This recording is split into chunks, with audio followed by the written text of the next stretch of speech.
This podcast of the Gamecock Central Takeover Hour presented by Firehouse Subs is sponsored by AAA Heating and Air. The premier HVAC company in the Midlands is growing.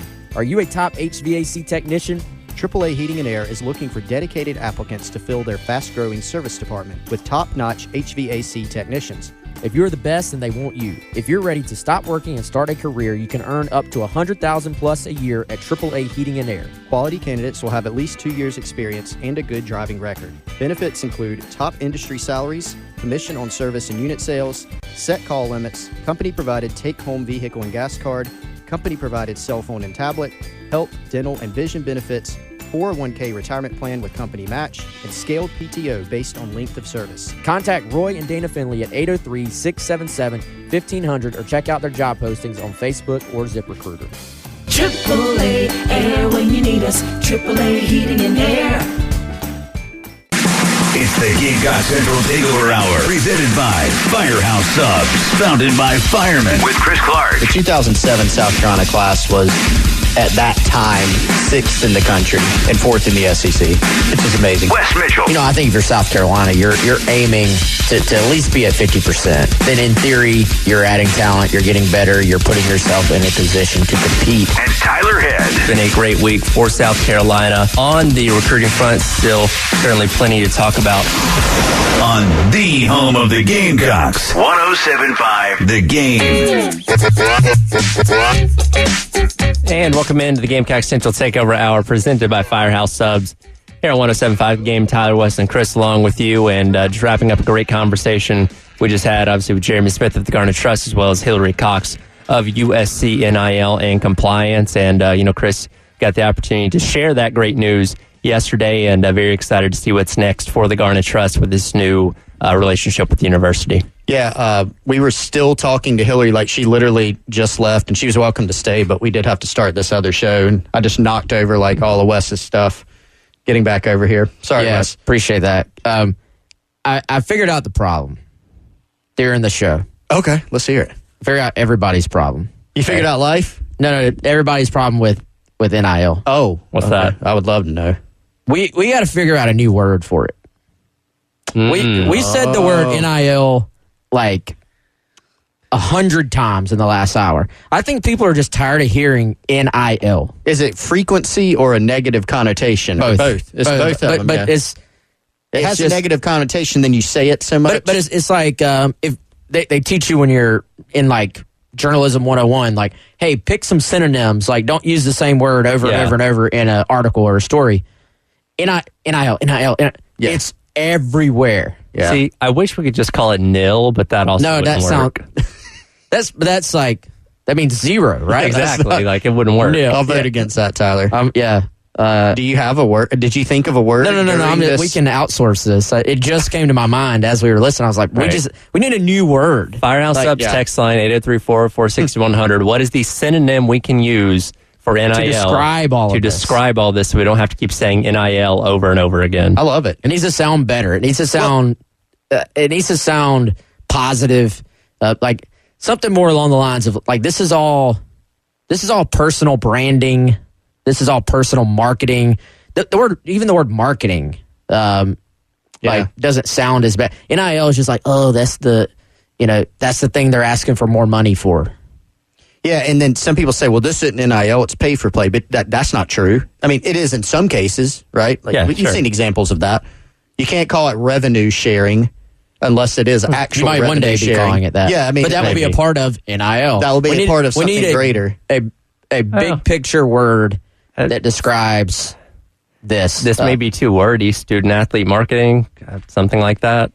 We need some. Needs to be something sleeker, maybe. Needs to be streamlined. Yes, we'll just come up with another acronym, SAM, instead of NIL. Well, then wait, what is that? What is that? Yeah, we'd just be back to square one.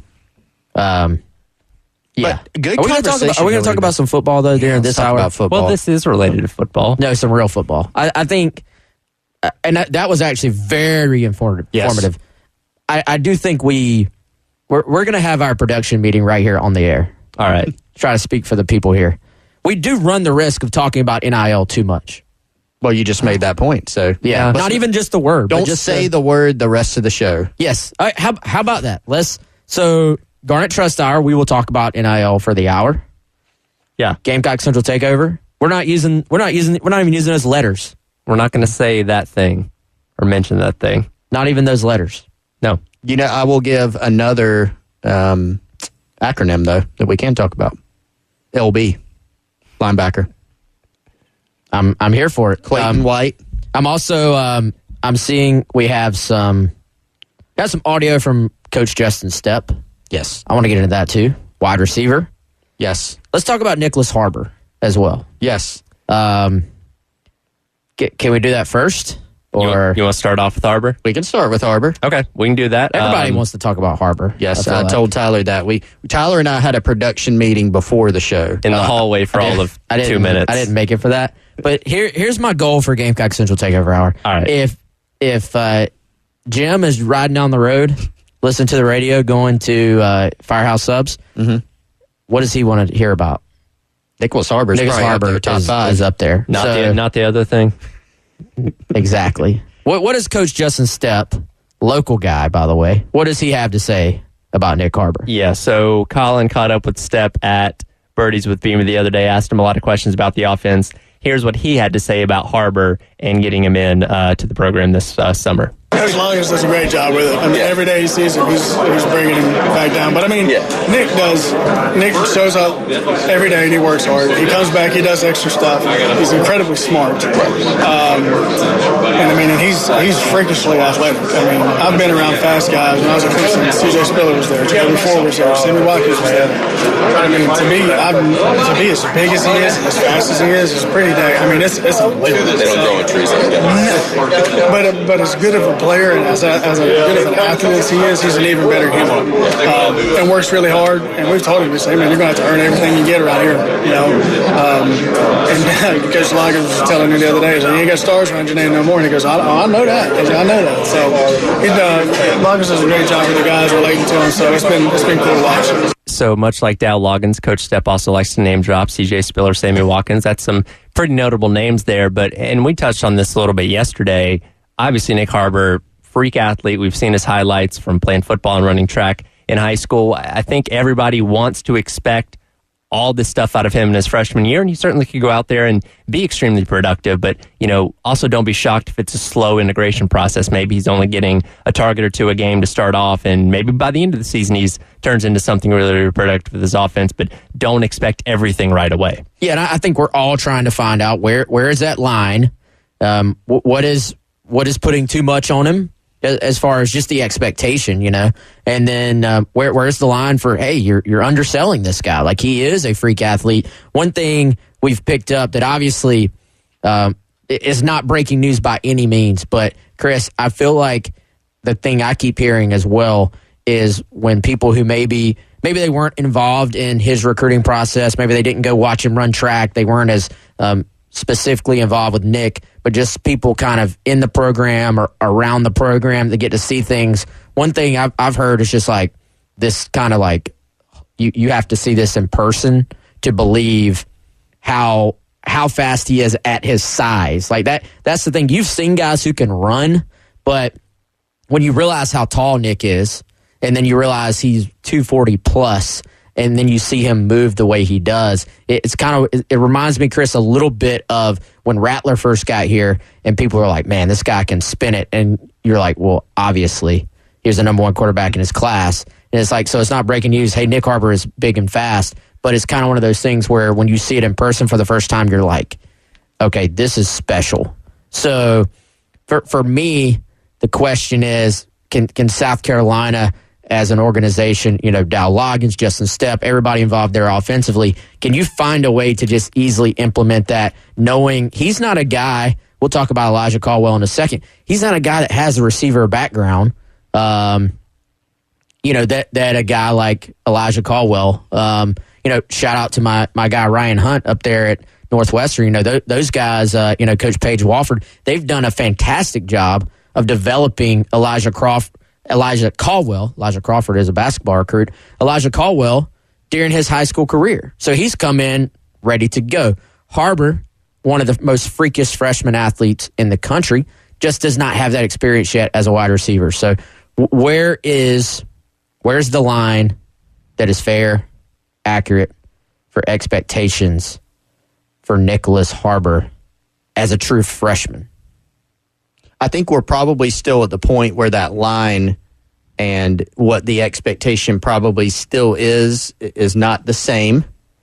The expectations, and I mean just generally, right? I think people that pay really close attention to it, they have by now heard Shane Beamer. They've heard Loggins and Stepp, thanks to you, Tyler, playing the audio, talk about Harbor. They've read, hopefully, some of the things that we've been talking about, and that is, yes, this guy is an absolute freak, but you do have to temper those expectations. I mean, Beamer's even used the exact words, temper expectations. We know he's big, we know he's fast, but this is a guy who split time in high school between track and football. He played both ways in high school.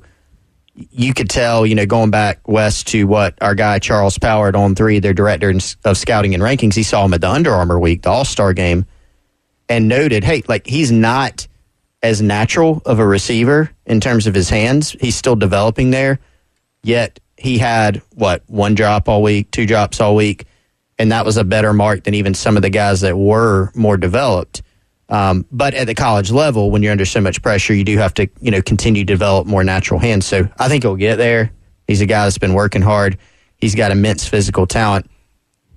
But when you listen to Stepp and Loggins, when you listen to Beamer, when you hear kind of the behind-the-scenes feedback, nobody's setting the expectation of, this guy. It hasn't even risen to, a Marquis Anderson level, right?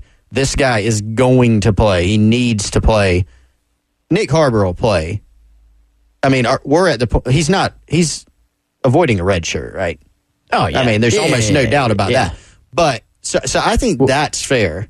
Yeah, but I also think some of that is because they already know what the outside perception is going to be. It's just like if you're a coach and you just, let's say week 1, you just beat the absolute heck out of a team. You're going to come in the next week and you're going to point out every single flaw you can find from your team the past week. Whereas if you really struggle, you're going to build them up. So you have to kind of have the temperature of the room as well. If Harbor was a 3-star guy and he came in and they were like, holy cow, we just unearthed one of the best freakish athletes in the country, they may be saying, hey, guys, this Nick Harbor, wow, he's going to play this year. But I think they're being very careful, in fairness to him, because they just know people are going to see, hey, 5 stars by his name. And is there a little bit of internal, just like Stepp, recounted there? Hey, Nick, no 5 stars by your name here, buddy. But it sounds like, as far as Nick himself and the work ethic and all those things, there is no, I'm coming in and I'm Nick Harbor and, put me on the field right now. I'm here and I'm here to start. I don't think that's his.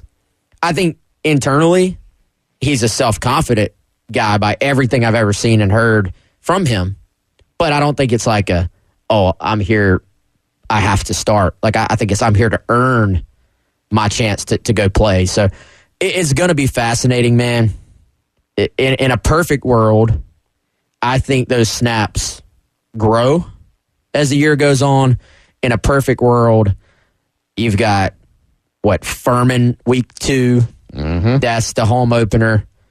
Perfect world, man. You are up by 30 in the second half of this game, and you're putting Nick Harbor, Elijah Caldwell, Vakari Swain on defense.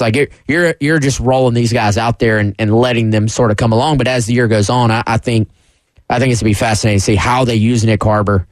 Is he used at times? This is not new. We've said it before, but is he used at times hey, we're going to put you on the outside and we're just going to send you running go routes? Because the other thing you have here is a guy, because of his track background, he does not get tired.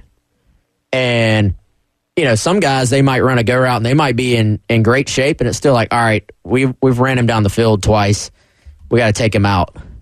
With Harbor, I mean, there are some kind of play within the play type things here that you could do that I think could open things up. If I'm Juice Wells, if I'm Trey Knox running down the seam, there are some things that I think Loggins has at his disposal now because of Harbor's unique skill set. If you remember Curtis Fry talking about Harbor on the signing day press conference, Shane Beamer comes in, does his football thing. Obviously, Harbor's a big topic of conversation in that because he had just, announced his commitment that day. And it was such a big deal on the Harbor individual piece. They bring in Curtis Fry when he was the track coach and said, tell us about this guy. And I mean, Wes, he's, just kind of casually dropping Carl Lewis references. But also to your point about the endurance, he was giving, and I can't remember, the specific anecdote, but basically how Harbor was a guy that could run longer, than even your typical like college track guy. Like did not tire out as much. He could sustain his speed for longer periods of time, and not just obviously Harbor. When you look at what he ran in high school, he's running 60s, he's running hundreds.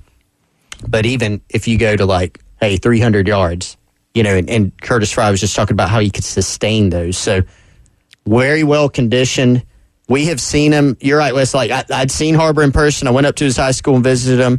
You can watch the track clips. You can watch the football clips. But when you see him on campus, now that he's a Gamecock athlete, it's still nonetheless impressive. I feel like this would be the perfect time to congratulate Harbor on his student-athlete marketing deal with Beats by Dre. Yes.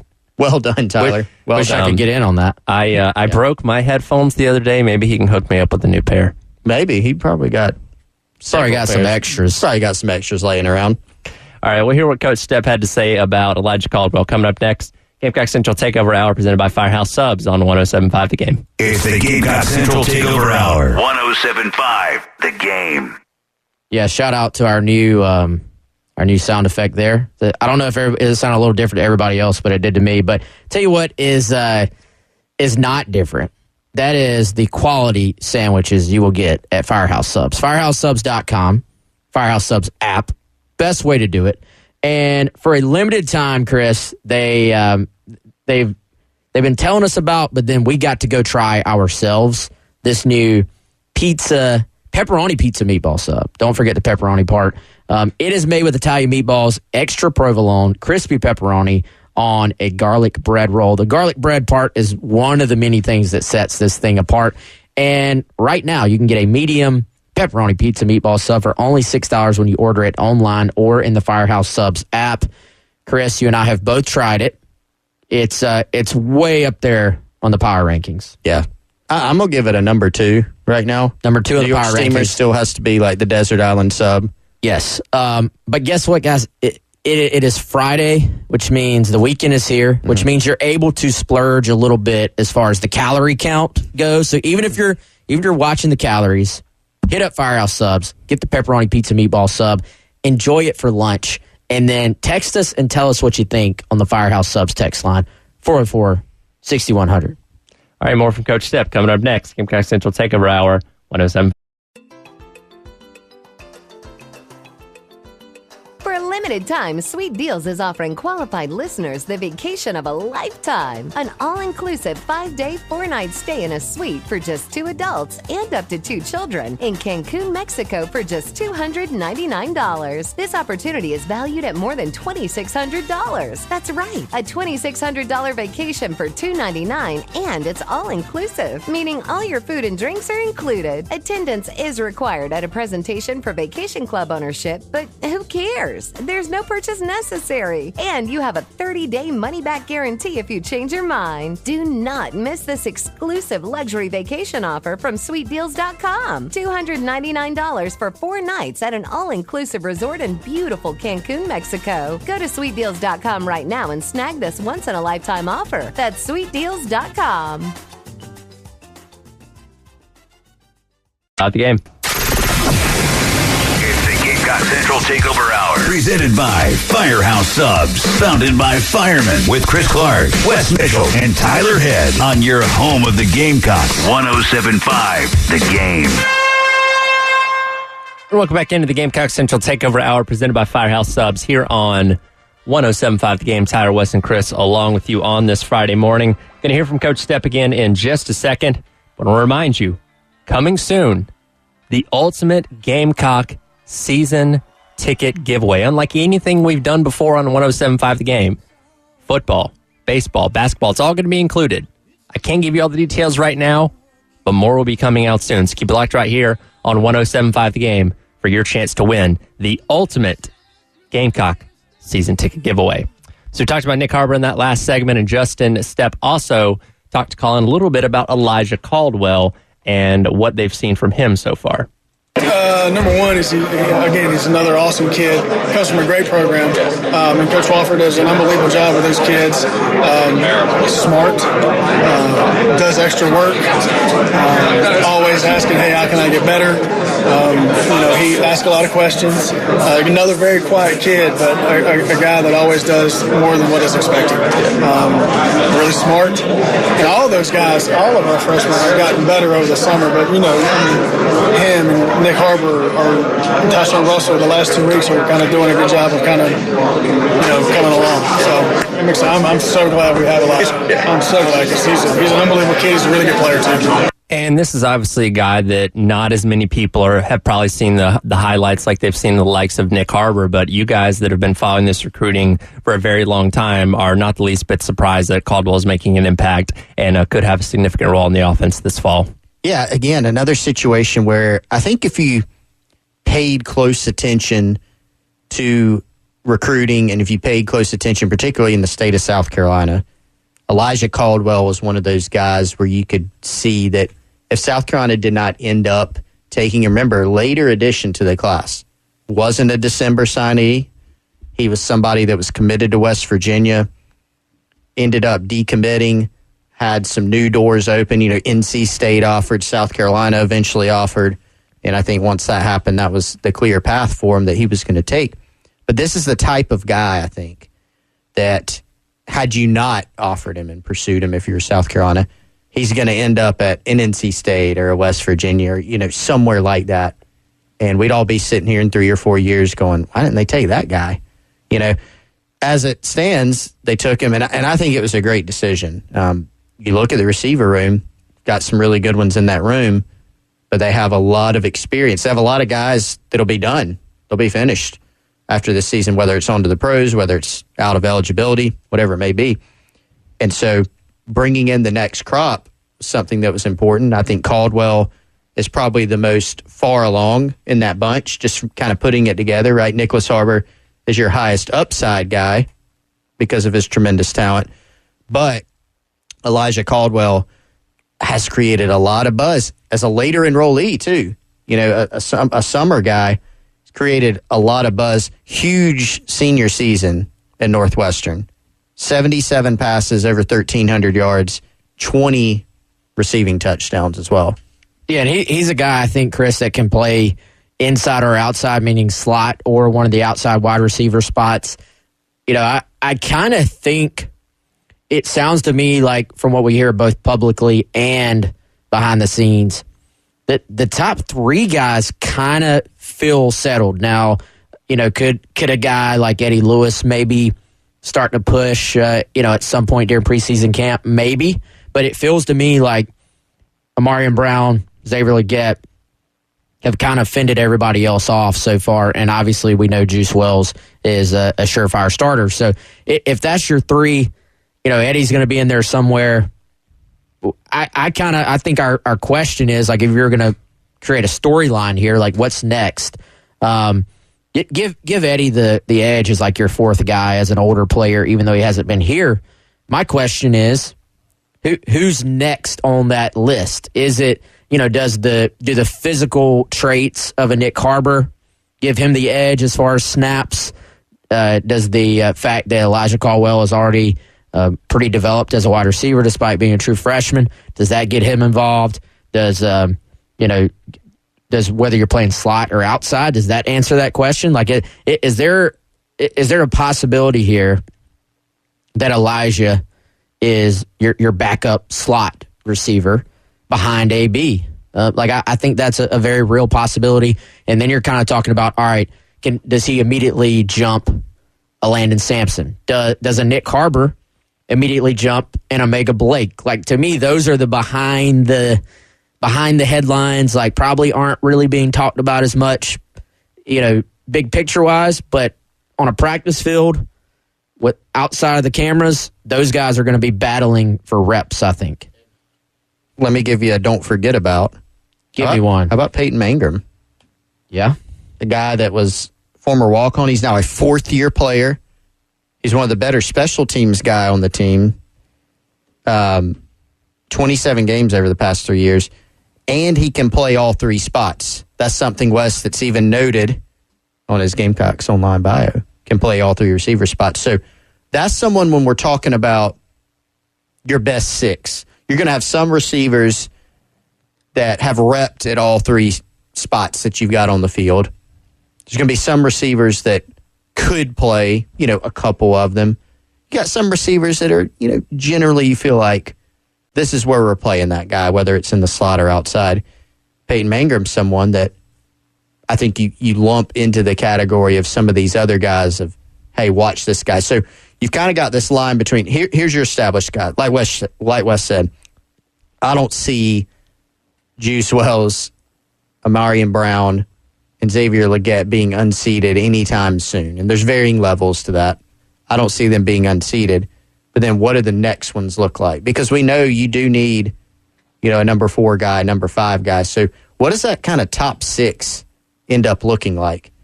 And I think if I had to call it today, it does kind of seem like Elijah Caldwell is probably, Tyler, in that top 6. Definitely.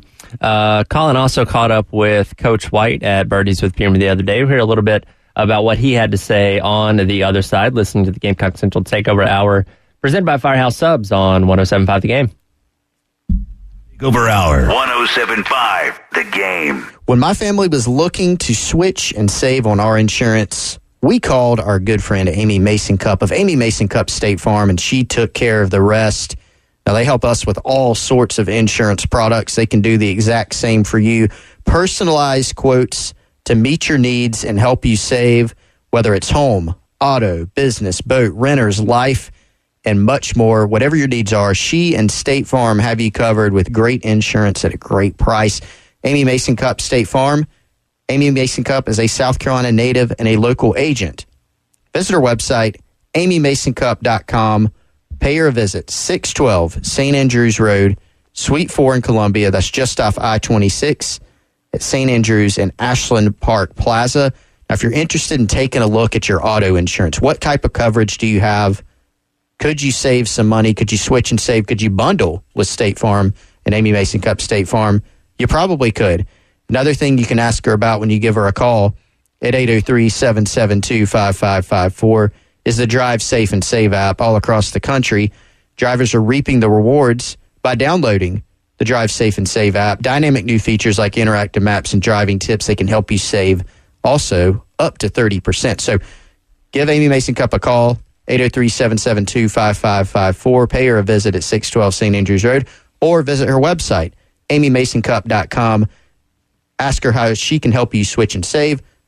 Drive Safe and Save app, bundling, great insurance, great price. Amy Mason Cup State Farm. Like a good neighbor, State Farm is there. Coach White talking about the defense coming up next. Gamecock Central Takeover Hour, 107. Former Navy SEAL Sean Ryan shares real stories from real people from all walks of life on The Sean Ryan Show. Dr. Michael Bagnell. In the brain, we have networks that work together. Think about like a toggle switch. Well, in the default mode network, where we have a sense of relaxing, taking things in, it's also where we have a hope generated for our future. Someone goes to military service, sees extremely traumatic things. They've just seen so much damage. They may end up shutting down this default mode network. The Sean Ryan Show on YouTube or wherever you listen. Out the game. It's the Gamecock Central Takeover Hour. Presented by Firehouse Subs. Founded by firemen with Chris Clark, Wes Mitchell, and Tyler Head. On your home of the Gamecocks. 107.5 The Game. And welcome back into the Gamecock Central Takeover Hour on 107.5 The Game. Presented by Firehouse Subs. Tyler, Wes, and Chris with you on this Friday morning. Continuing on with listening to what some of the coaches had to say out at Birdies with Beamer the other day. We'll switch over to the defense as Colin did catch up with Coach Clayton White for a couple of minutes. And first cut we'll play for you here, him talking about linebackers, which is a very focal point of the defense this year. You have guys like Stone Blanton and Debo Williams returning, as well as hoping that Mo Kaba can get back to full health as well. Here is what Coach White had to say about the linebackers. Definitely, when I first got here, we was starting to figure out who was going to be the linebackers. Cobble was fresh. Damani emerged. We had to move Brad. And Sherrod was the one who was coming off injuries. We had Rosendo. We had a kid from Florida who went to Coastal who fumbled the ball against Troy. I can't remember. Jamar Brown. Yeah. So it was like, who's going to be the linebacker? And now to sit here today and say, we got Stone, Pup, Debo, Bam. First of all, those are great linebacker names. And Cobble. Yeah. So just to say that we got 4 or 5 guys that we know for sure that are linebackers. You know, they're different than what Brad and Sherrod was. Brad was a survey, find it, then go tackle at linebacker. Sherrod was a run and hit guy. The guys we have now are downhill, plug gaps, shoot gaps. Not great in coverage yet, but they're tacklers and they're diagnosed guys. And I call them GPS linebackers. You know, so I like those kind of guys. So it's different. I'm excited to see it. Coach White makes a really good point. When you have names like Stone, Pup, and Bam, those are pretty fitting linebacker names. Phenomenal linebacker names. And I thought, first of all, very honest assessment there by Clayton White. Gave a little history lesson. What did Jamar Brown do?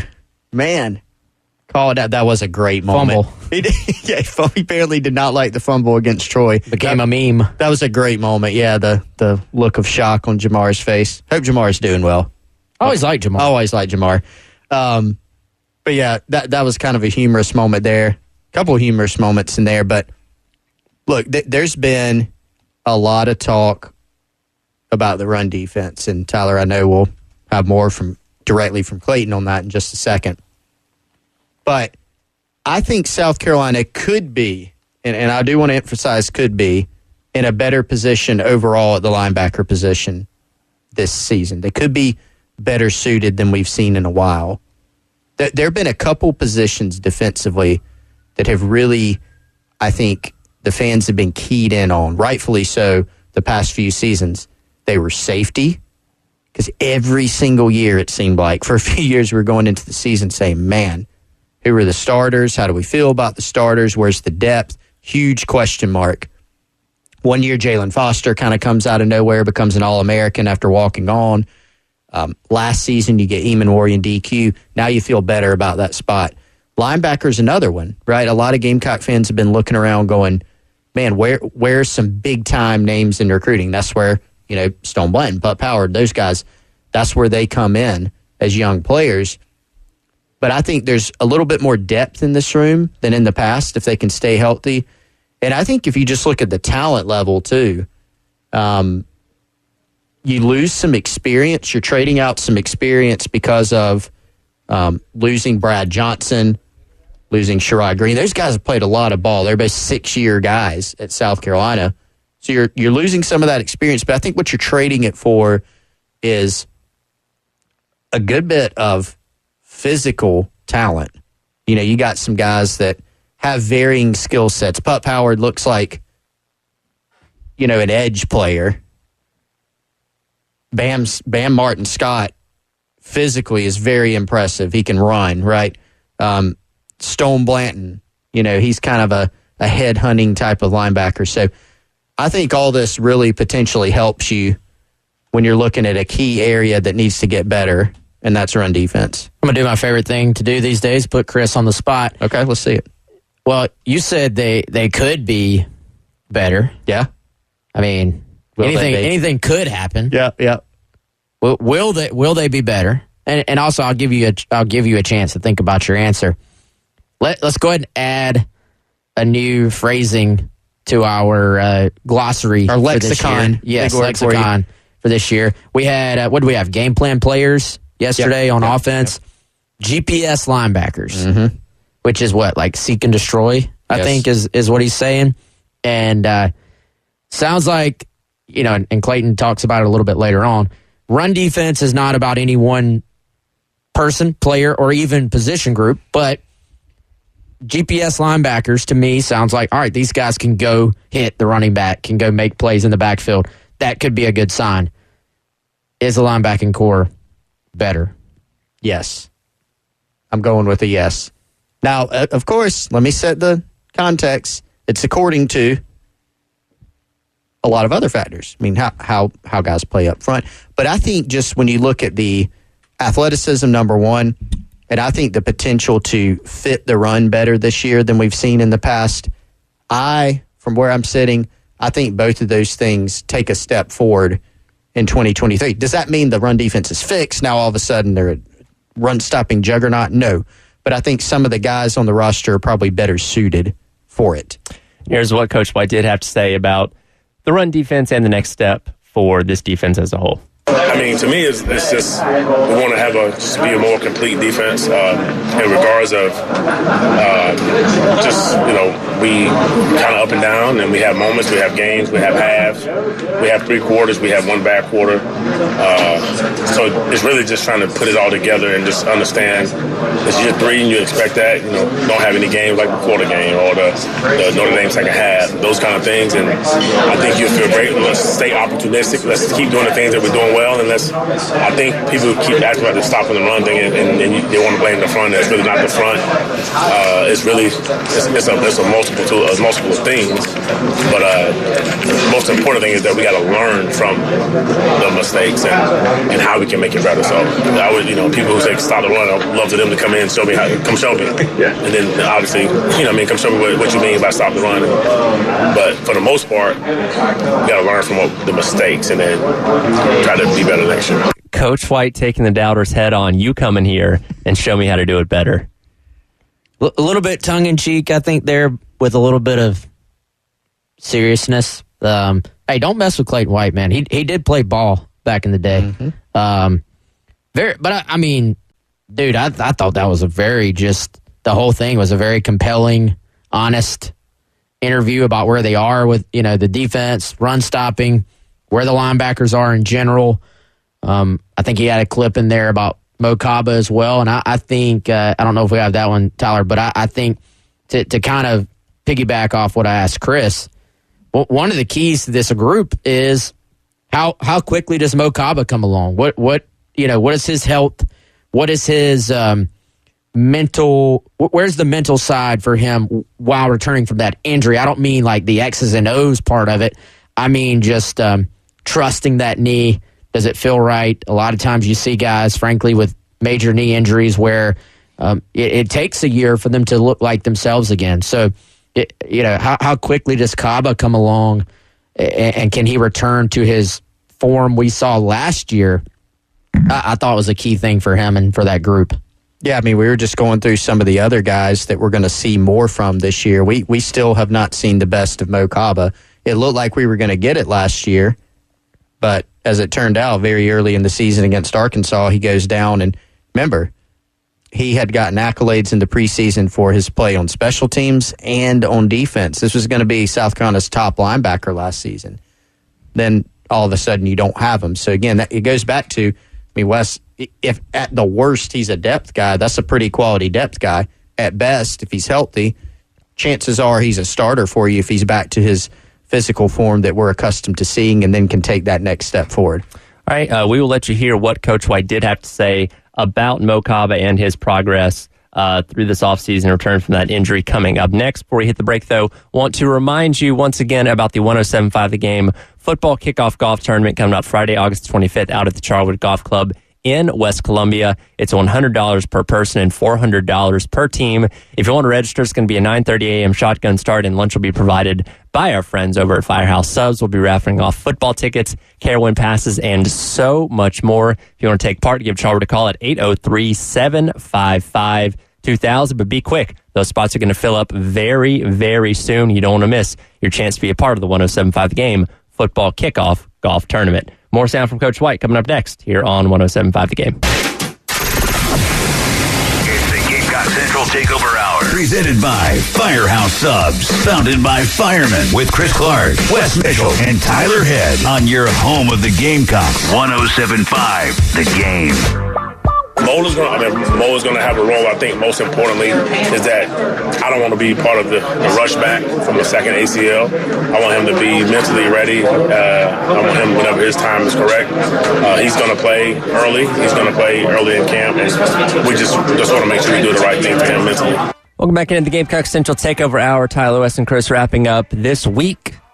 That was a little bit more sound from Coach White talking about Mo Kaba and his progress of coming back from that injury that he suffered last year against Arkansas. But as Wes was mentioning for the break there, when you're talking about knees, those typically do have a longer recovery time, so still not an exact timetable for when we can see Kaba back on the field, but hopefully sometime this season to where he can play an important role in that linebacker room. Yeah, and he'll be out there at camp, and maybe they'll hold him back. Like he's going to play this year. I think that's certain. I think he'll be 100% as far as his health, but there's a difference between being 100% healthy, I think, and 100% back to where you were before athletically. So I think that will be the thing to kind of keep an eye on there. Where is he both physically and mentally as far as getting back to where he was? We've seen it time and time again. We saw it with Marshawn Lloyd as he was getting back in. We, y'all know I'm a big Braves fan. We saw it with Ronald Acuna for an entire year where he's trying to get, a lot of times it's range of motion. It's strength around that knee. It's all these little things that have to come into play when you're talking about milliseconds and playing against some of the best athletes, in the country. So I think all those things will be something to keep an eye on there. But Clayton White seems to be sleeping pretty good at night about his linebacking core right now compared to where it was when he got here. So I think the question is, can they take that big step forward? On the field, can you continue to build that depth? Can you bring Pup Howard along? But I think he's looking at it saying, man, we were moving guys around. We were grabbing guys from other positions. We were playing guys, that hadn't played before or had played edge instead of linebacker. So he's just looking at it feeling a lot better than he probably did when he first got here. Yeah, I mean, having a guy of Kaba's caliber back anyway, you feel pretty good about. Now, there's still some questions there, right? We did not get to see that breakout season. I mean, it's fair to say, well, what if it never even happened? Well, we'll never know. But it would have been a big surprise, Wes, if we went through the 2020, almost added a bunch of dates to it, 2022 season. If we had gone through that and Mo Kaba had stayed healthy, I think he would have had quite a good year. Athletically, we know that he's got to finish, athletically and mentally, fully recovering from that knee. But we know the upside, the potential that he has. So you feel really good about that. And then again, I'll go back to the overall depth of that room to have Bam, Debo, Stone Blanton, Pup Howard. It's a group that you feel like, I think you got some more guys. You have some different types of guys that can do different things for you. And I think you got, frankly, more talent. And some of those guys now have more experience. Like a Bam Martin Scott. When he got to South Carolina, he's pretty talented, but he needed to play a little bit. And I think he did some of that last season. Now he's probably ready to take that next step. I'll be curious to see also, guys, how much do we see three linebackers on the field? We saw them try to do that some against Notre Dame. How much do we see, kind of that 3-4 or 3-3 look? I think there are some questions moving forward about just how they're going to structure this thing and what that means for South Carolina and kind of what that means for the depth chart too. It's always going to be about getting your best 11 out there. And we saw them do some different things in the spring. Like I said, we saw them do some different things in the bowl game. So that's going to factor into, all right, who are the first two up? I think right now you look at the spring, that the first two are Stone and Debo. But once Kaba gets back into the mix, if he can get back to his old form, then certainly you would think he'd be in a position to step in there and, take over a starting role too. So I think there's going to be some movement and some position battles there as well. Guys, before we end the show, I do want to give a quick shout-out to former Gamecock quarterback Steve Tannehill and Jeff Cox by 90. They're opening up their bar this weekend. Bar and grill, I should say. You got to add the and grill part these days in 5 Points. Yes, you do. The CB18 Bar and Grill. So shout-out to them. Very cool to see a former Gamecock involved with that. Jeff's done a fantastic job as well getting that going, and believe there's going to be some big announcements from the Garnet Trust there as well as they open up this weekend. So very cool for those guys. Yeah, they're having a cool event there tomorrow night. It's going to benefit the Hayden Hurst Foundation. You can actually get tickets for that. Go to the Garnet Trust Foundation think, Twitter page, and check out Jeff Cox by 90. Check out his Twitter page, and you can get tickets there. Do we have time, guys? It's Friday. I've designated Friday now for testing Tyler. We do, but you're going to have to make it quick. We're going to make it quick. We still don't have the cool voice thing. We got to get that done. Tyler, on the fly. Last week was a tough one for you, and you still got it. All right. 2013. Okay. Royal Rumble. Royal Rumble. Mm-hmm. Who won the Royal Rumble in 2013? Is that what you're asking? Yes. Okay. You got to be very specific with these. I was Chris. looking really quickly through which match. Yeah, who won the Royal Rumble in 2013? Testing Tyler. Randy Orton? Oh, no. No. Who won in 2013? According to Wikipedia, it was John Cena. Oh, that's right, because he got the rematch with The Rock at WrestleMania. We have made history today. You got me. Wow. I'm shocked. Dang. Actually. I think Wikipedia is probably wrong. Wikipedia is probably wrong, Tyler. You probably still got it right. John Cena did win the 2013 Royal Rumble. Better luck next time. Can I give an excuse for that, though? Sure. I was in the hospital during the Royal Rumble that year, so did not get to see that one live. Okay, we throw that out. Can we delete that part? Still undefeated. All right. Doing pretty good. Yes. Yeah, you're doing well. All right, that's all we have time for on today's edition of the Gamecock Central Takeover Hour, presented by Firehouse Subs. We'll be back next week with Wes and Chris. I'm Tyler. Coming up next is Halftime Show with Jay and Terry on 107.5 The Game.